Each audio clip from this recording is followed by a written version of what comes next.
এখানে দেখতে পাচ্ছেন ড্রাই এয়ার লেখা আছে। ড্রাই এয়ার মানে এখানে শুষ্ক বায়ু। শুষ্ক বায়ুতে আর্দ্রতা আমরা জানি 0।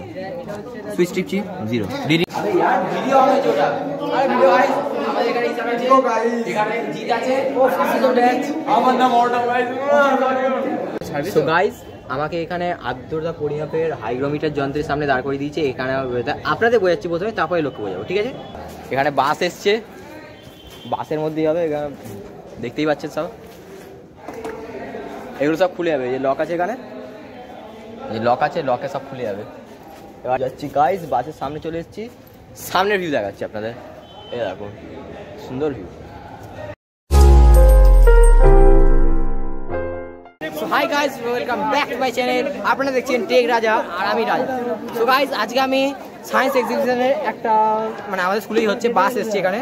সো আগে আমি আমার সায়েন্স এক্সিবিশনটা দেখাবো, তারপরে আপনাদের।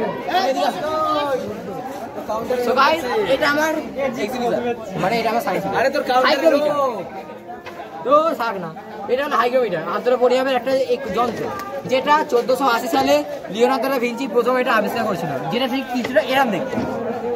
আর এটা আধুনিকভাবে আবিষ্কার করেছিল জোহান হেনরিচ ল্যাম্বার্ট 1755 খ্রিস্টাব্দে। এবার আপনারা বলবেন হাইগ্রোমিটারতে কি হবে, আর্দ্রতা কি কাজে লাগবে? আর্দ্রতা অনেক কাজ আছে, দেখাচ্ছি।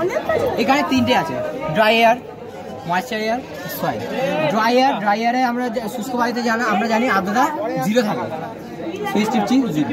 এখানে কিন্তু কোনো কম্পিউটার ইয়ে নেই, এটা কিন্তু পুরো সেন্সার, অল সেন্সার। এই যে টিপছি 0 দেখাচ্ছি। ময়েশ্চার এয়ার মানে একটা আর্দ্রপূর্ণ বায়ু, যে বায়ুতে আর্দ্র মানে যে বায়ুতে জলীয় বাষ্প আছে, তার আর্দ্রতা প্রায় 97.5 থেকে শুরু করে 100 অবধি থাকতে পারে। কিন্তু আমার সাডেনলি এটার সেন্সারটা খারাপ হয়েছে বলে আমি এটা দেখা যাচ্ছিল, সেই জন্য আমি ক্ষমা চেয়ে নিচ্ছি। এটা হলো সয়েল, মাটির আর্দ্রতা 97.5.9। এরা একটা কিছু বোঝাতে পারে। সো গাইস স্বাস্থ্যের উপর আর্দ্রতার প্রভাব আমি বোঝাচ্ছি। আর্দ্রতা কেন পায় না? যখন আপেক্ষিক আর্দ্রতা কম থাকে তখন আমাদের ঘাম বেশি কার্যকর হয়, যেমন গরমকালে আমরা ঘামি, সবাই জানি। আর জলীয় বাষ্প কম থাকায় দ্রুত শরীরকে শীতল করতে পারে। কম আর্দ্রতার কারণে নাকের ভিতরে যে লোমগুলো, সেইগুলো কম আর্দ্রতার কারণে নাকের ভিতরে যে লোমগুলো সেইগুলো কিন্তু শুকিয়ে যায়, ফলে আমরা কোল্ড ভাইরাসের দ্বারা আক্রান্ত হতে পারি। এবং খুব অল্প আর্দ্রতায় অস্বস্তি, শ্বাসকষ্ট সমস্যা, অ্যালার্জি বাড়িয়ে তোলে।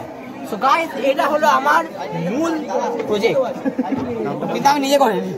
সো গাইস এটা হলো হাইড্রোমিটার মেজারমেন্ট ময়েশ্চার কন্টেন্ট। এবার আমার যে ক্যামেরাম্যান মানে জিৎ, এবার আমি তার জিৎ গোস্বামী, সরি গাইস, জিৎ গোস্বামী। এবার আমি এটা